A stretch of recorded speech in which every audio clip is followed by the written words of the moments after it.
Okay, so my orienting remarks include, remembering the first session, the tension between stated and expressed values, and then what do we need? What do you need for safety, dignity, and belonging?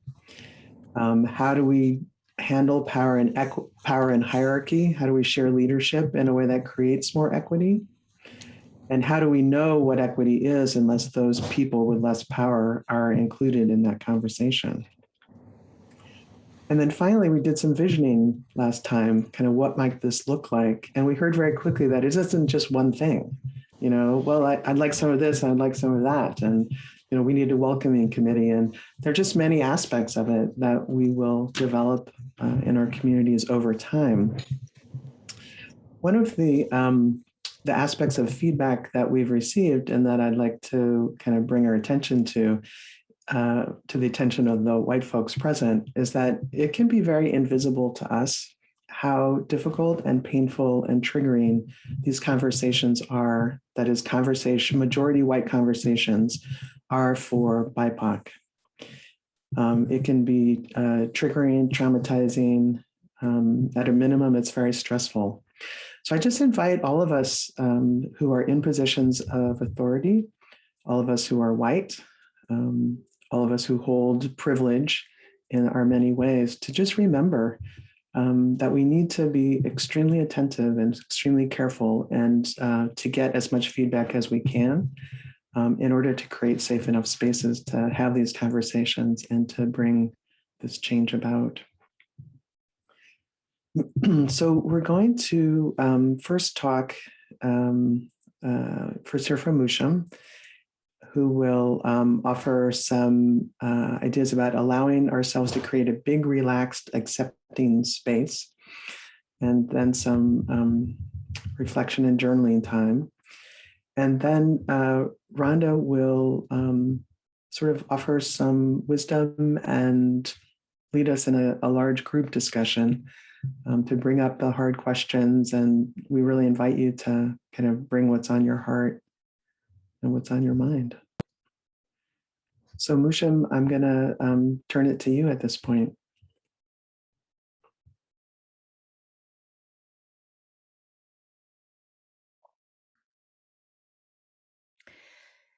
And for this 10 minutes, we'd like to invite you to use the worksheet or play sheet, which Anna had sent out to you beforehand, and which Anna will, thank you, Anna, put into the chat also that you can download. It's a very simple form, so you don't even need to do that. And as you know, it was the reflection sheet. It says at the top, a space for our name and a date and the title of this class series. And then it's just, there are two columns, left and right. On the left, we're inviting you, and again, this is for you. No one is looking at this. The only value it will have, in fact, is if you don't censor yourself. If you're in a place where you don't have much privacy, make sure that you destroy it afterwards.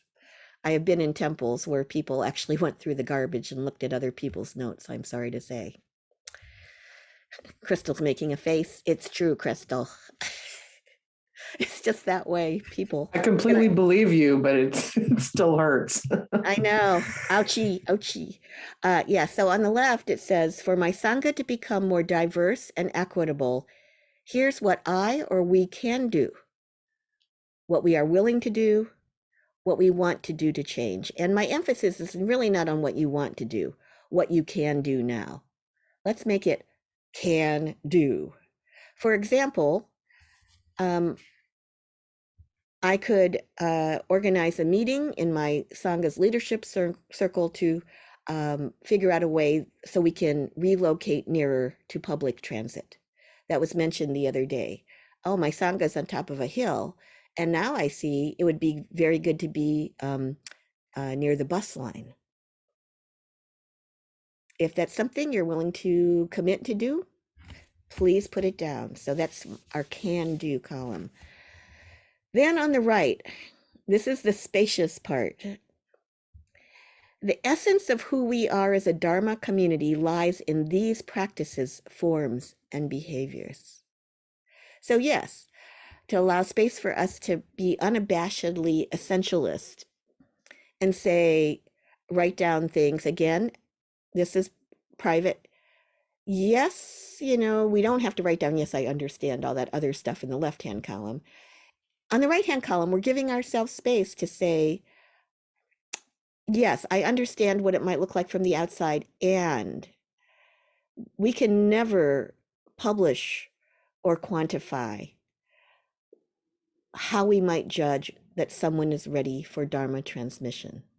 It simply is not possible. And it is part of my faith that I am part of a lineage where this wisdom is transmitted and is recognized by those who have received it. I do believe that. It would be good to be honest and transparent because we are Buddhists. That's why we're here. Buddhism is a global faith tradition, and we each have a relationship to faith, which by its very nature is not reducible to rational criteria always. That's okay. So thank you. We have time for reflection, journaling, followed by a break in which I invite you to continue reflection and journaling and also to take care of your bodies, hydrate, bathroom, and so forth. We'll continue to deepen this 5th class with a talk by Rhonda Magee. Thank you.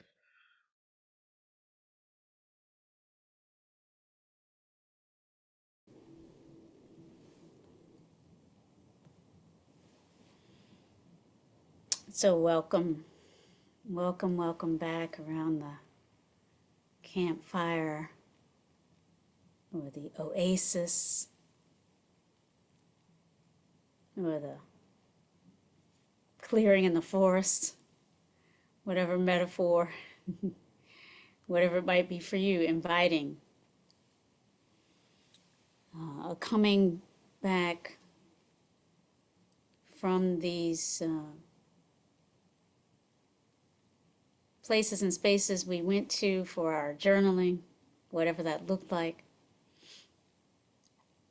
Thank you for that beautiful opening set of reflections, my dear Crystal. Thank you, my dear Mushim, for your always really beautifully powerful and inspiring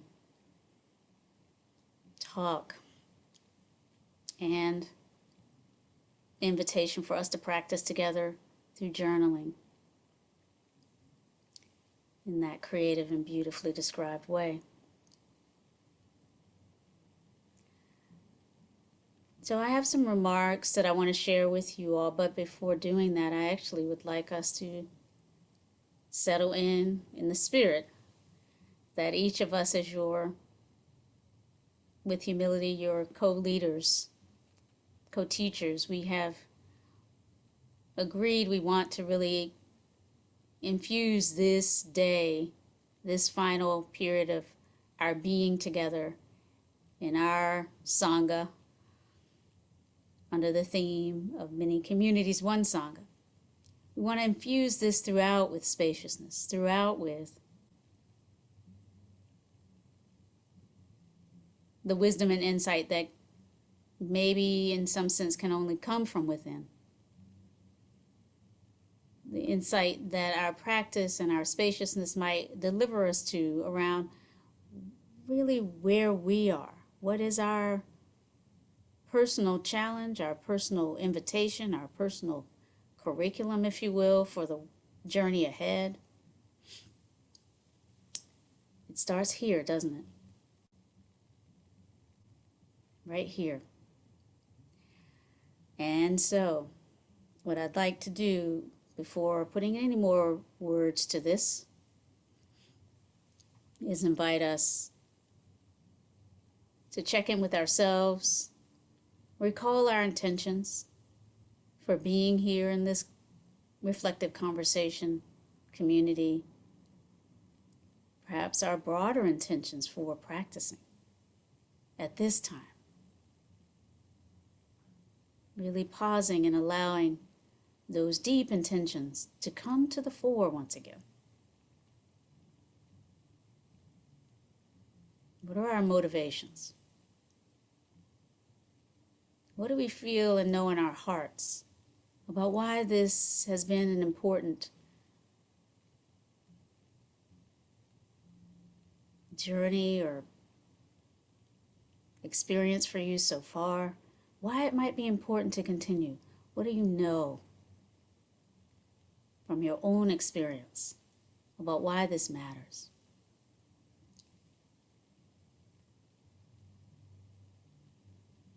So as we breathe in and out, centering on our intentions, I want to call forth as well the energy, the spirit of the energetic engagement, that the beauty of being alive also opens up for us. We are here.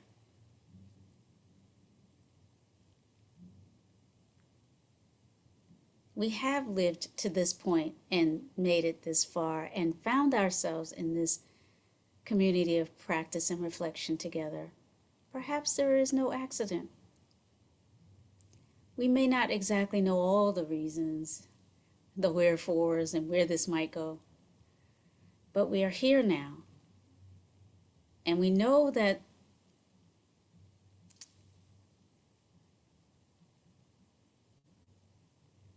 our lives, in the conventional sense, are not guaranteed to us. So the moments that we have matter.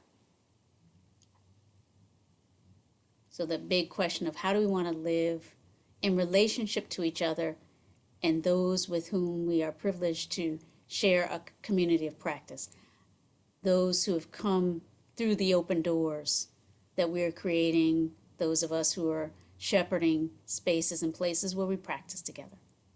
How do we want to be in the moments that we have, the precious moments of our life, in relationship to this call to help cultivate spaces where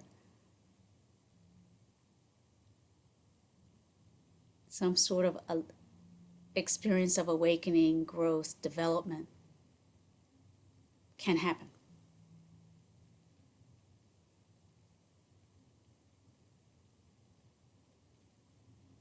I was privileged over the last couple of days before today to spend time in a community dedicated to exploring what compassion means. And these were scholars and deep practitioners, Buddhists, teachers, and researchers. And I was reminded from a Tibetan heritage scholar, researcher, teacher, that at least in his particular tradition, the idea of enlightenment includes both this idea of arriving at some point of some new insight, some new capacity to see things more clearly, but it also includes the work of letting go or changing that may be required to actually experience that. So that work part, the kind of the challenge part, right? The idea of the path to whatever we might call enlightenment may not be the word we use. Whatever word or phrase or image we use for what it is we are kind of, even though we don't like to think sometimes we are practicing for instrumental reasons, right? We're not trying to get anywhere, but in a way we sort of, maybe we also kind of are, whatever that goal is.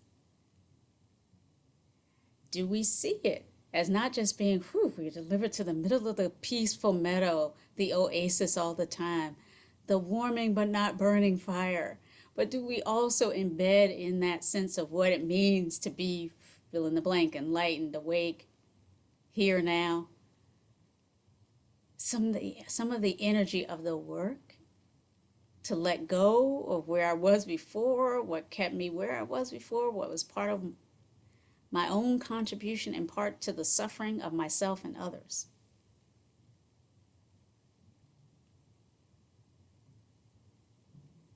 A lively, energetic engagement with that seems worthy of reflecting on as we think about how to take all that has arisen over the course of these classes and in some way, in ways that we will never fully see,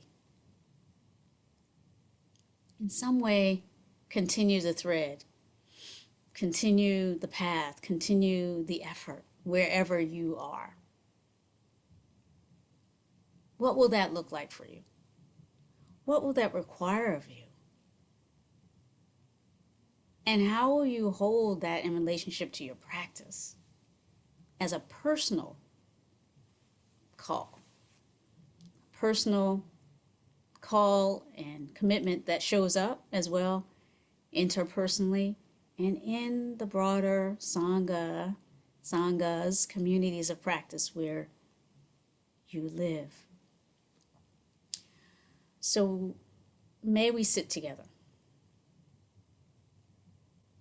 I'll ring the bell and just invite settling in the ways that are comfortable for you.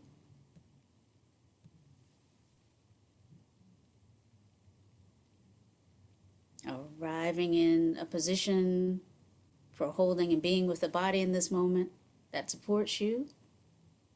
And coming home, feeling the aliveness in your body and being, and turning inward just in the ways that support you. And seeing more clearly the preciousness of your life, the intentions you bring,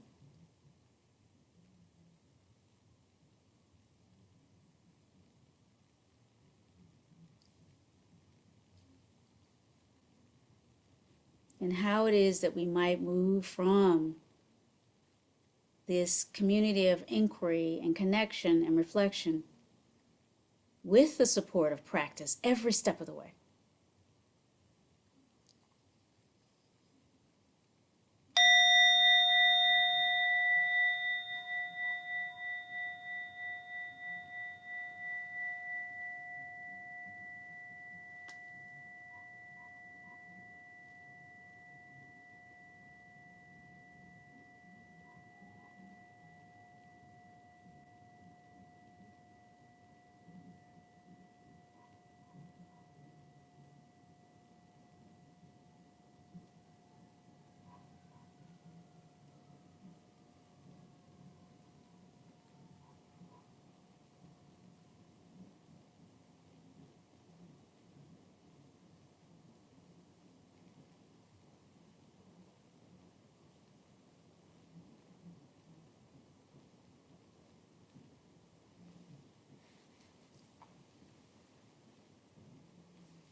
As we prepare to bring this period of meditation to a close,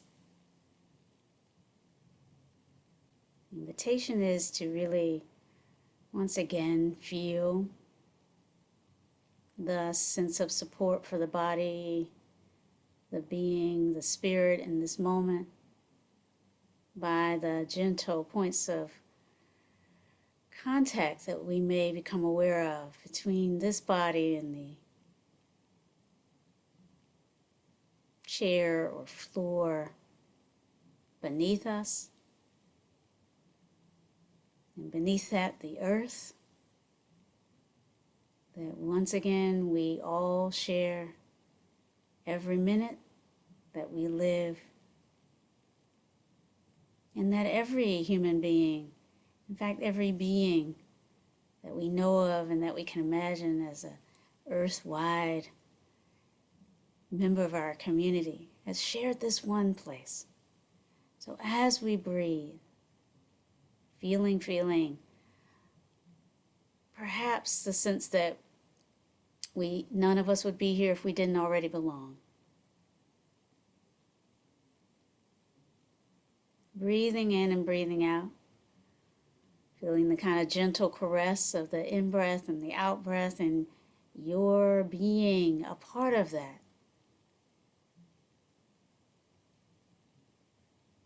Breathing in this environment, not apart in any meaningful way.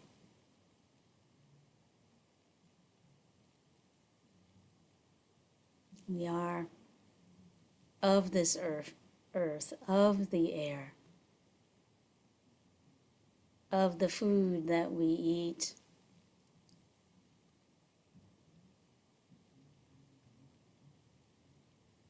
that probably no one of us could exist without the help of others in getting.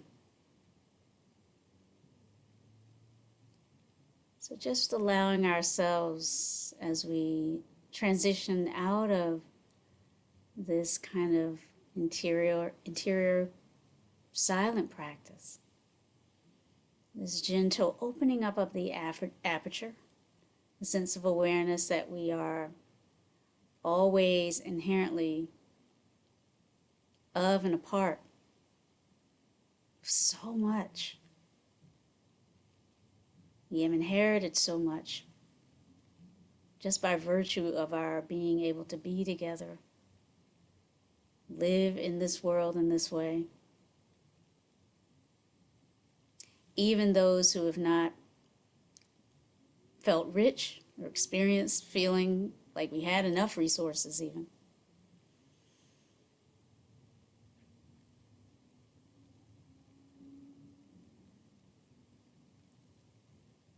So feeling the way in which just being alive is an inheritance.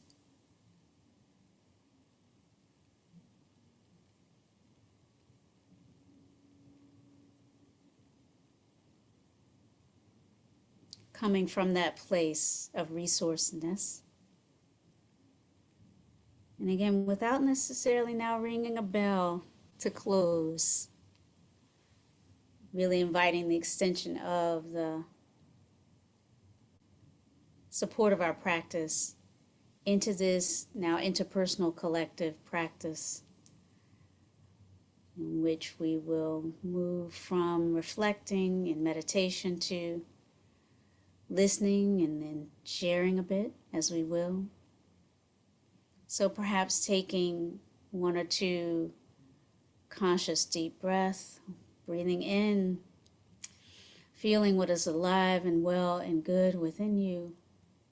Breathing out, extending the wish for wellness, liveliness, goodness to each and all who are here and beyond.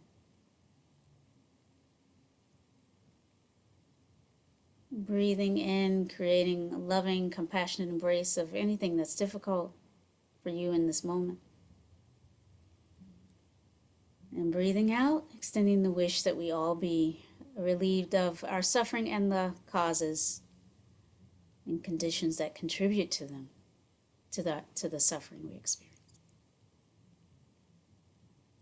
All the way down to the roots in every minute.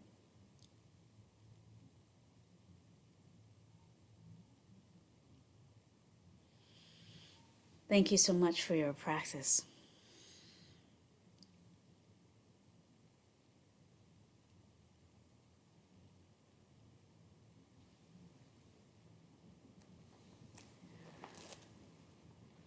So we've come to this moment where we're challenged in a good way, kind of pull together the threads.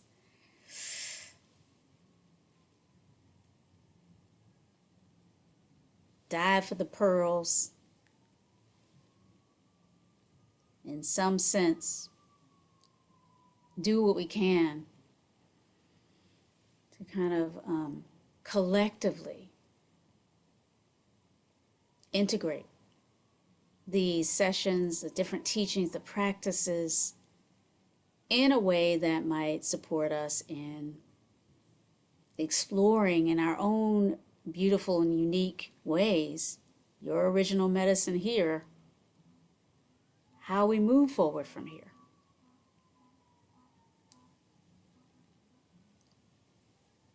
What do we do with all of this good? I hope you experience it in some way in that way. Practicing together, being together, sitting together, reflecting on things that are not easy.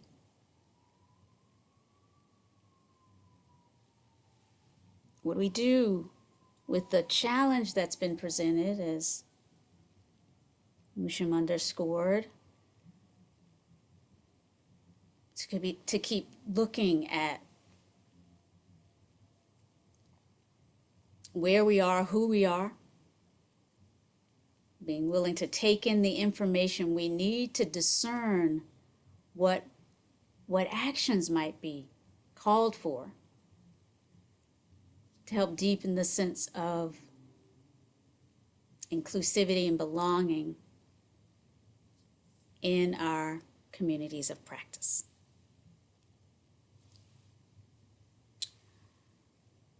So having that energetic will to do something to alleviate suffering is a big part of what we've been talking about. And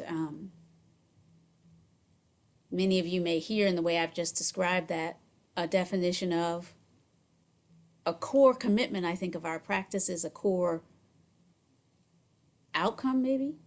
This idea of compassion. What does compassion mean? Again, those who research it tell us they think of it as the kind of willingness to do something to alleviate suffering. First, to understand the suffering, right? Because as has been mentioned here, including in Mushim's beautiful reflections earlier, how do we know we're doing something effectively in response to a suffering if we're not willing to hear it? And what might get in the way of our listening, opening up spaces to hear what might be shared to assist us in making our communities of practice more open, inclusive? What might be getting in the way of listening? What might be getting in the way of sharing? As was mentioned, we come together in places and spaces shaped by many things, characterized by many things, including differentials in terms of power, privilege, the sense of safety. And so looking at what might get in the way of a free exchange, listening or speaking, and then acting on what we hear, is what we've been inviting in these sessions. And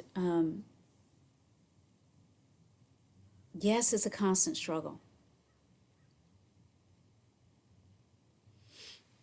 You all have come to know that I always have a book or two to pull up. I'm pulling up Angela Davis's Freedom is a Constant Struggle. One of her recent books. This is, that Angela Davis. Angela Yvonne Davis, well known as a kind of a radical figure in the various human rights liberation struggles of our time. Not as well known necessarily as a practitioner of meditation and yoga, but we know she actually does count contemplative practices as really critical for her effort to shine a light on injustice and to keep us as a human community, around a global community, supported in our efforts to create liberation that extends to all of us, including the most vulnerable wherever we are. This work isn't easy. And so, while we've been able to come together, and again, it's not been easy, as has already been mentioned, for all of us, even in this space. BIPOC folk in this space, Black, Indigenous, people of color here, as in most places in the United States, wherever it is, by degrees, we feel the difficulty of being in spaces and places in which the legacies of, inclusion and exclusion, dominance, appropriation, segregation, all of these very and different and sundry ways that we rank, order, and disrespect and disregard. The legacies of all of that they're all around us. We do what we can, always in places and spaces like this, to minimize their impact on us. And yet even here, we have heard from members here of some of the ways that those legacies are still here. And in our conversations with folks in our own communities of practice, in the interim, over the course of these weeks, we've been hearing ways that, those that we love, those that we practice with, are still feeling some of the tensions. And let's think of tension as a healthy word from here on. Let's think of tension as that kind of invitation to that other part of enlightenment that I mentioned before. How can we get there without being able to sit in the space of tension? So that the tension between some of our values around how the community of practice needs to look to transmit the wisdom of our teachings and our traditions, etc., on the one hand, held up against our values around equity, inclusion, and diversity. Tensions. And so our reflections, the reflections you journaled about, are meant to invite us to kind of sit more courageously in a clarifying way in the space of those tensions. They look different for each of us. So part of what I think we're speaking to as we pull the threads of our time together here is that creating a sense of one Sangha out of our very diverse experiences, aspirations, values conflicts is more process and practice than it is a thing we do and we're done. And so we're asking, what are the processes and practices that we might continue to enact, evolve, open space for from here? Because, my friends, my dear ones, it's not uncommon that we'll have experiences like a beautiful group like this, and we will feel, by virtue of having been in that experience, we have changed or we have evolved. And I'm not saying that, and maybe that is true. I fully believe in that, actually. But I guess what I want to shine a light on is the way in which that kind of almost materialism of practice can show up here. Like, we did this thing and that was our inclusion. arc. We were there for the 5 classes. The invitation is not just to be able to say, yes, I was with Crystal, Mushim, and Rhonda for the 5 weeks, but really to allow this to open up the river of your experience, coming back to this campfire, back to this oasis, right? What is it like for you to stay in this hard space, in the tension, in the invitation to listen when you feel like you've listened enough, in the invitation to look at the way that your commitments to a view of your practice, a view of your community might make conflict with someone's challenge, inquiry, expressed concern about how they feel in the spaces in which you're in. Yeah, I see someone posting, this conversation leads to the next conversation, leads to the next, to the next. Ashe. All power to you for that insight. Absolutely. And so I do want to say this before opening up to your reflections. Naming that difference between diversity on the one hand. Diversity, I feel last class at the end of our session where we were sharing beautiful stories and even music. Whew, touching my heart very, very powerfully. Really feeling how inviting reflection, what would it feel like to be in an inclusive Sangha? What does it feel like? What are the thoughts, images, sounds, smells? Evoked so much. And a lot of that resonates with the deep teachings and trainings around what diversity invites. Diversity is about recognizing the different ways we feel at home and the different ways we engage in the practice, the different dharmas, the different Buddhisms, right, that have been many communities, right, that's been the big frame for what we are looking at here. So diversity is in part like just recognizing, there's so many different ways to be in the Dharma and so many different embodiments of as we come together and sort of creating a space of recognition about the assumptions we bring, who's here, who isn't. Wait, I had an assumption. Actually, here's who's here. Here's who might not be.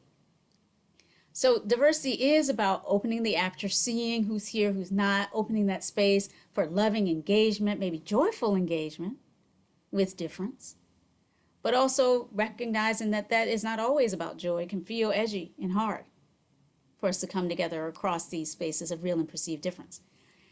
Equity is really calling on us to be accountable for changing as might be called for, to create more of a sense of belonging together. When Mushim and Crystal and I, after the last class, got together to reflect, we started speaking about what we know and what we've experienced about diversity and equity and inclusion along the way. And one of the things I shared with them that I was asked to share with you had to do with some of my experience as a lawyer in San Francisco. The fact is, my dears, I really would not be here with you were it not for the fact that in the early 1990s, the Bar Association of San Francisco looked around and realized that they were not as diverse as they would like to be. And when I say the Bar Association of San Francisco, let me put a even finer point on this. I'm going to name a woman whose name some of you may know. Most of you probably never heard of her. Her name is Drew Ramey. This was a woman who was the head of the San Francisco Bar Association, the Bar Association of San Francisco at that time. Drew Ramey decided we need to galvanize this community around deepening our commitment to diversity, equity, and inclusion. We weren't using that phrase so much, but we were using diversity. And her felt view was action needed to be taken. We couldn't just sit on our laurels of like, we're in San Francisco. We're progressive. We're fighting all the good fights. Drew Ramey said, look around and look and see. Why are there not more African-American lawyers, queer lawyers, lawyers from diverse economic backgrounds, Asian American and Asian heritage lawyers, Latinx lawyers, indigenous? Why are we not literally more diverse in terms of numbers? And what will we do, right? As a first approximation to how we might become more inclusive, what can we do to like attend to that and do something? They set goals and timetables, my dears. By which I mean the people that Drew was in conversation with, who, by the way, were mostly white racialized men who were in power at the head of all of these major law firms in San Francisco. She brought folks together.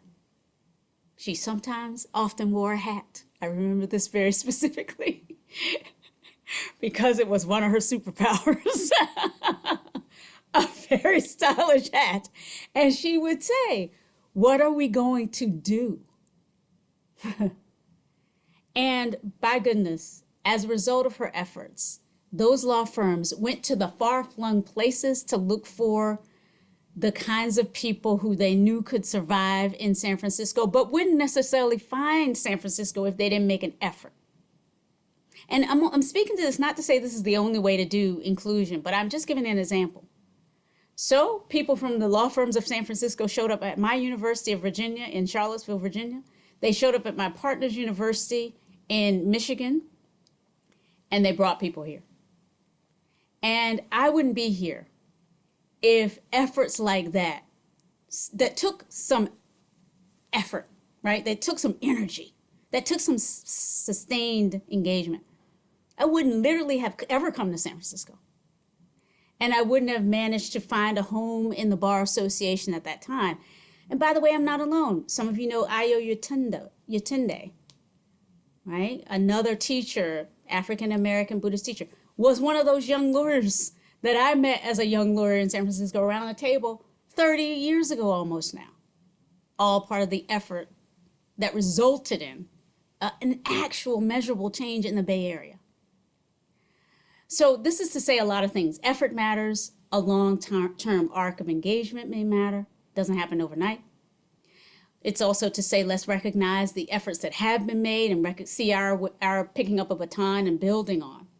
Not dropping, not stopping, not straining, but also not dropping the opportunity presented. Recognizing that we have some power. We all have some power. We all have different types of power that we want to use rightly in the moments that we have from here. So I want to stop there and really open it up to really thinking about, we all think about these paths of Buddhist engagement differently. Some of us emphasize meditation more, the Eightfold Path more, the Four Noble Truths. Some of us are in communities more. And lovingly taking care of people and seeing that as every bit the practice. However we see it, how can we see effort and action around equity as central to what our practice calls us to at this time? So I pause here, and I want to invite, in particular, our BIPOC members of the Sangha here today.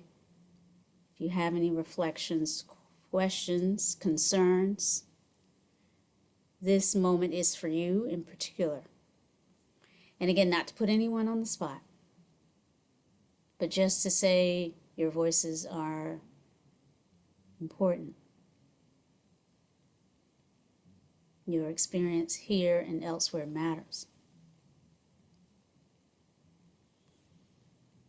So please feel free to use the chat or use the participant, the raise hand function if you would like to share a reflection, a question, an observation.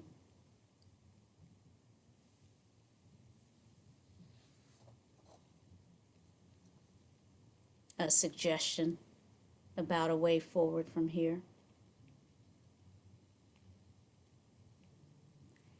And yes, thank you, Anna, for sharing. You may ask to be spotlighted in the chat so that we can hear you and engage with you.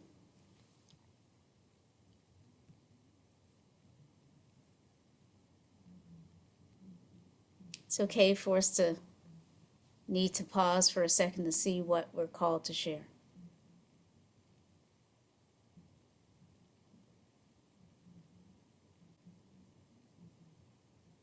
It's okay to, be in inquiry about what we think might be called for.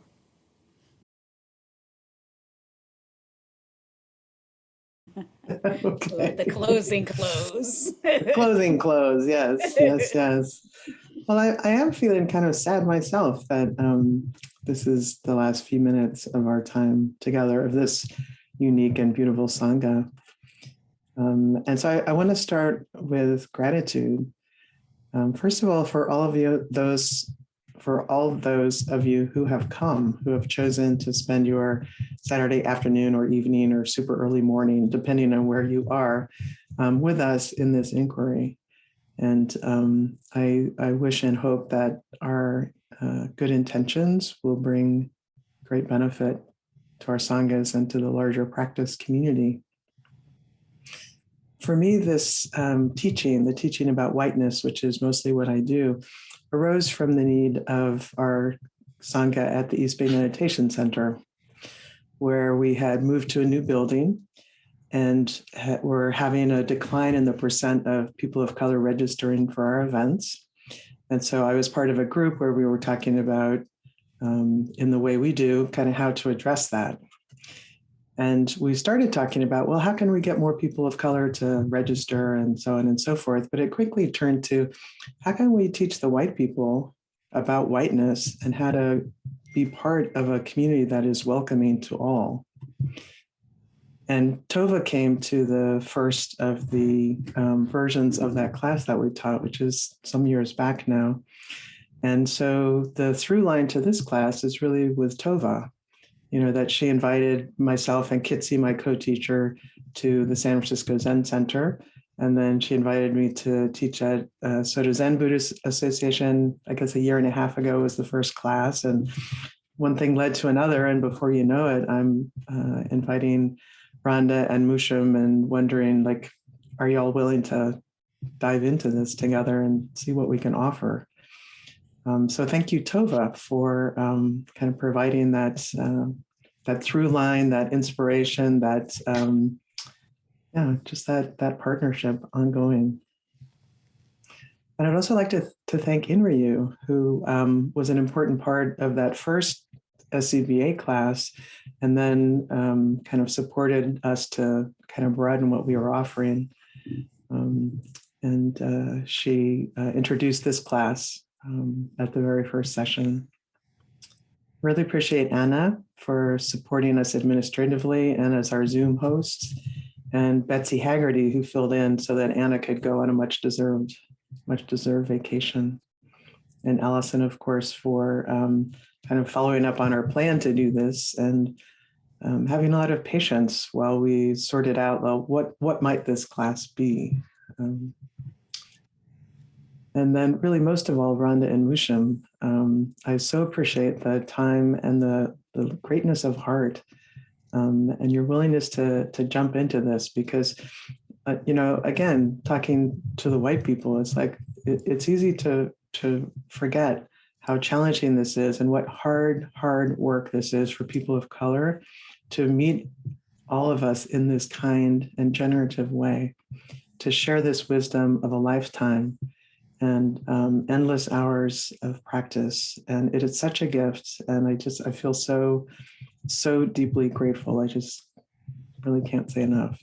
So thank you both. And I think everyone in this class is like, thank you both for signing on for this. So we have coming up with Mushim a brief practice to invite your reflections and sharing as we close out our time together.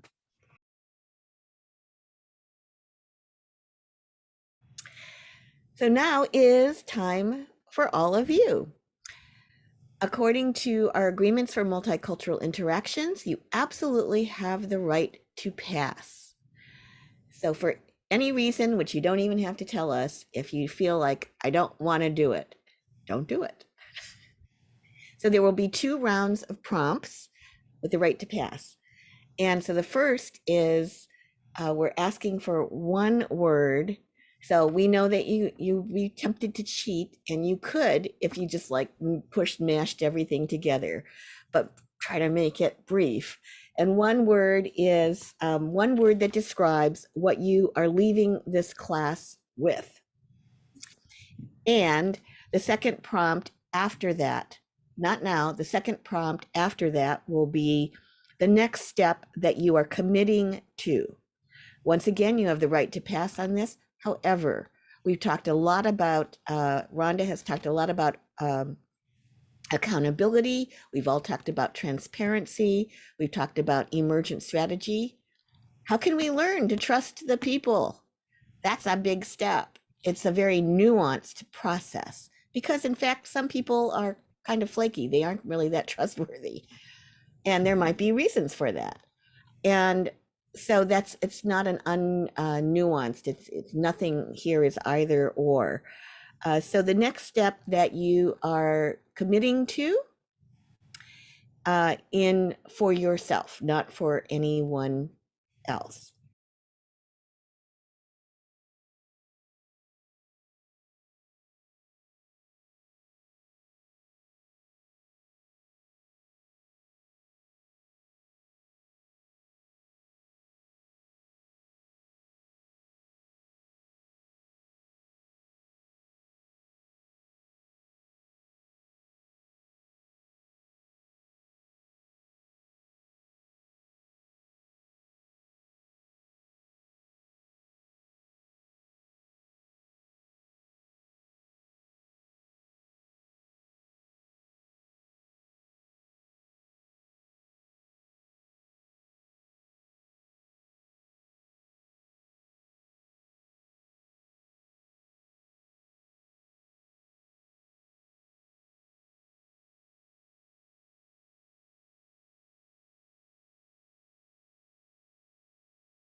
How do we want to live? That is really the essence of the call of this entire series of conversations, in my view. How do we want to live separately, individually, and together? How do we want to live in these sanghas? How do we want to live the Dharma?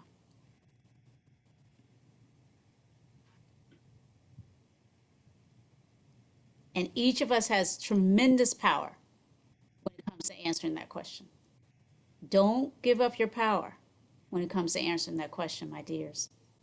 It's up to us in a very real way to figure out how we want to make real the promise of this invitation to live our way with love into the reality that we actually are already one Sangha. But can we live our way with love in a way that makes us able to feel that? I'm here for that. Keep on sharing. The longer I sit like this, the more Southern I'm going to get.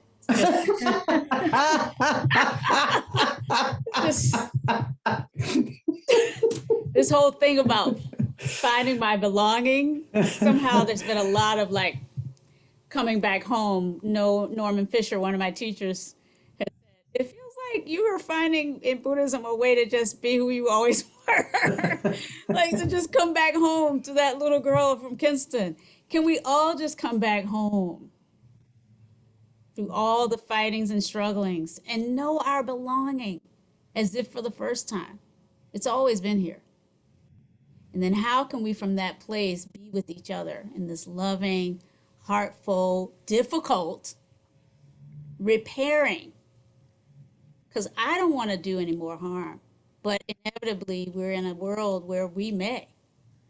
And so with humility, we keep waking up every day. How do I want to live today? How do I want to live in this moment? I thank you all for the courage of giving me a little bit of inspiration and a window into what this can look like by your presence and your praxis.